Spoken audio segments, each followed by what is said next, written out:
Good morning. I'd like to take this opportunity to thank Maria Porges for shepherding us all this year. It's been an amazing experience, and I also, on behalf of my colleagues, would like to thank Michelle, who has just been fantastic and has also been able to keep her sense of humor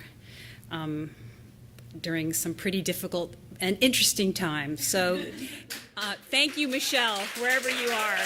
You've been really inspirational. Okay, so let's get going. If a place is defined by memory, but no one who remembers is left to bring these memories to the surface, does a place become no place or only a landscape? These boulders are called tailings. Tailings are the material remains from hydraulic mining that destroyed much of the landscape of the Sierra foothills more than 150 years ago during the gold rush. Also present in the landscape, hidden under layers of decomposition, are the traces of indigenous cultures, like this bedrock mortar, commonly known as a grinding rock, that are invisible to most who hike through this regenerating landscape, now commonly perceived as wilderness. I employ a salmon honoring ceremony as my point of departure in a contemporary examination of the spatial perceptions and race relations that continue to shape this rural landscape. In an investigation of culture, identity, and nature, within the provocative space of performance, I focus on the calling back the salmon ceremony as a vehicle for creating a site within which to negotiate social relationships and intervene on fixed regulatory frameworks. The Calling Back the Salmon ceremony is a collaborative event produced and performed by the environmental group Circle, the South Yuba River Citizens League, and the Choctaw Maidu. The Maidu are one of the largest groups of California Indians. However, the Maidu do not have collective recognition from the federal government. In fact, it's difficult to find the Maidu homeland on a map. Social scientists still refer to this map from 1919 as a representation of Maidu territory. Some Maidu tribes have managed to achieve federal recognition through their associations with rancherias, small pieces of land that were established in the early 1900s to house homeless, landless adult Indians. The Choctaw are a small, federally unrecognized Maidu group that for practical reasons must rely on social relationships and support from non-native people to reinvigorate a cultural identity. For some Maidu people, ceremony is a form of activism. Groups will employ ceremony to reassert a cosmology that is distinctly Maidu, or as in the case of the Calling Back the Salmon ceremony, use it as invention for the purposes of creating a relationship to a resource or between people. Performed annually since 2006, the ceremony is designed to bring public awareness to the dwindling native salmon population in this jurisdictionally fragmented landscape. Anyone can attend the ceremony, a collective political action that tests boundaries through performance. The day-long event begins with members of the Choctaw traditionally spearing a Yuba salmon. Then a group of runners, both native and non-native, run the salmon symbolically 6 miles upriver, passing through zones of public and private property, indicated on this map in shades of green, in order to reach a portion of the river the salmon can no longer access because of damming. Once the runners reach the reservoir, they are transported by boat upstream to the mouth of the Yuba River, where they disembark and run the salmon into a state park toward the crowd waiting in anticipation. The Choctaw perform a ceremonial circle on the beach, which is followed by a barbecue in the park. The Englebright Dam currently blocks 200 miles of upstream salmon spawning habitat and provides electricity to less than 20 homes along the river. It comes up for a relicensing review in 6 years. This rendering for a 2009 Circle publication envisions the river without the dam. For both native and non-native people alike, the ceremony as a ritual creates a site in which to reimagine spatial boundaries and to practice a politics of becoming in relationship with the local geography. The Calling Back the Salmon ceremony illustrates Michel Foucault's notion of heterotopia, quote, juxtaposing in a single real place several spaces, several sites that are in themselves incompatible, end quote. Conceptually suggesting that all spaces are filled not only with injustice and oppression, but possibility as well. The temporary engagement through coalition building and performance generates a permeable space within this bounded landscape.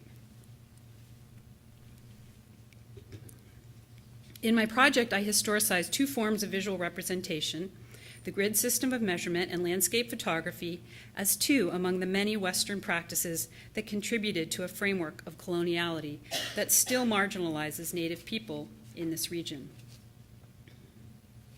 During the mid-19th century, as Americans moved westward, new methodologies for demarcating the landscape evolved. The grid system of measurement was chosen as the quickest method for surveying and partitioning the complex frontier topography.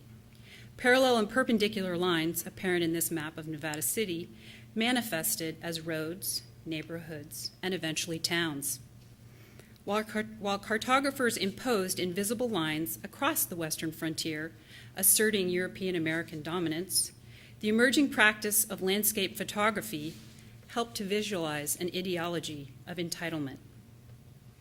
This image, taken by Carlton Watkins, portrays the illusion of pre-contact wilderness. Watkins excluded humans in his photographs of the Yosemite Valley.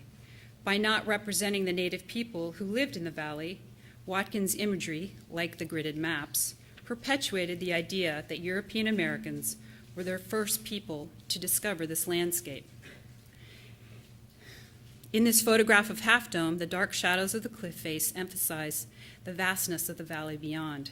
The sweeping vista suggests the unlimited possibilities located within this majestic landscape that Watkins' imagery coded white. This detail from a 2008 National Forest Service map is a byproduct from those earliest geographic expeditions. It depicts the Tahoe National Forest as a checkerboard grid, with each unit representing 1 square mile of land. The white squares designate privately held land, and the light green squares are government holdings.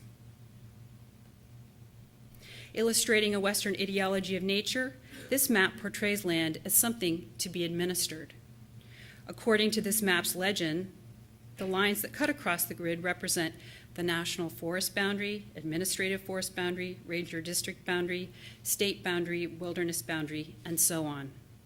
These multiple divisions in the geography illustrate the conflicting demands of resource management, environmentalism, and tourism, which together comprise the business of wilderness. These boulders are petroglyphs, referred to as style number 1 or pitted boulders by Western archaeologists.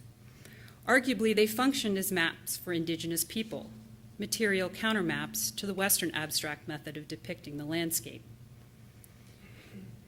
These boulders are covered with small impressions, marks made by humans indicated by the red jelly beans. Although no one can speculate about pre-contact mapping practices, the Native American relationship to mapping has been described by some Western historians as a means of documenting a relationship to the landscape. While petroglyphs are identified in Western scholarship by styles of mark-making, for Native people, petroglyphs are also identifiable by their shape and form and where and how they are situated in this landscape.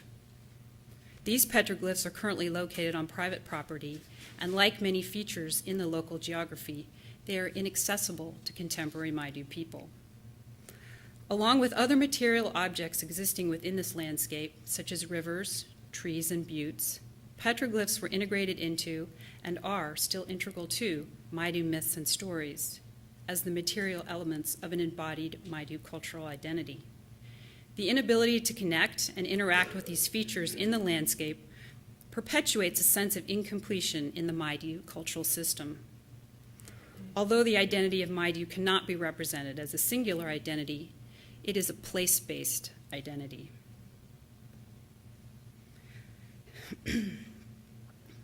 Like other Native groups in Nevada County, the Chiaka may be more profitable in the local tourist narratives as of the past or even extinct.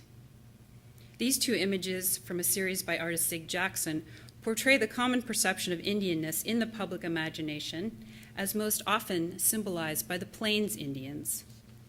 Photography, inextricably linked to tourist practices, continues to reinforce visual stereotypes of Native Americans and portray Native American culture as homogeneous and static.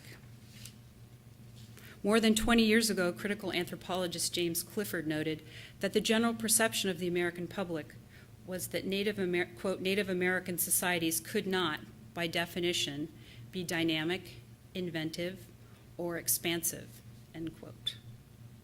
The calling back the salmon ceremony disrupts this perception, serving as an example of a dynamic process of ongoing contemporary cultural negotiation. The ceremony combines traditional Native practices, such as the method for spearing the salmon and the ceremonial circle, with invention, like the symbolic run. In 2009, in spite of their desire for visibility, the Chiakum chose to ban photography during the ceremony. Some members of the Chiakum observed that photography prevented many who attended the ceremony from being fully present with the performance. Circle agreed to the ban.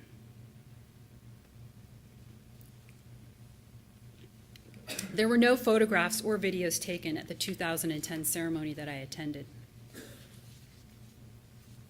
Each year, the form and content of the ceremony is negotiated between the participants. No two iterations have been exactly the same. These ongoing negotiations reflect the tensions and power dynamics that exist both internally within the Chiakum community and externally between the Native and non-Native people. Some members of the Chiakum, elders in particular, are troubled by the lack of traditional leadership in the production and performance of the ceremony. They don't want the ceremony to dissolve into a tourist-driven spectacle. In this highly regulated rural landscape, the Chiakum have formed alliances with nonprofit groups like Circle, and recent studies in Native, non-Native alliance building have suggested that it takes bridge builders to move between groups and to make connections. Within the space of ceremony, the participants attempt to negotiate across difference without having to relinquish difference. One Chiakum member observed simply, "We come together as groups without common understanding, but with common purpose."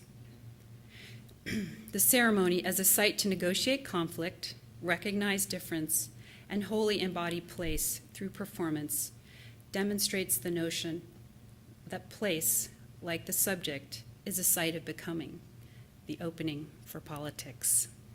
Thank you.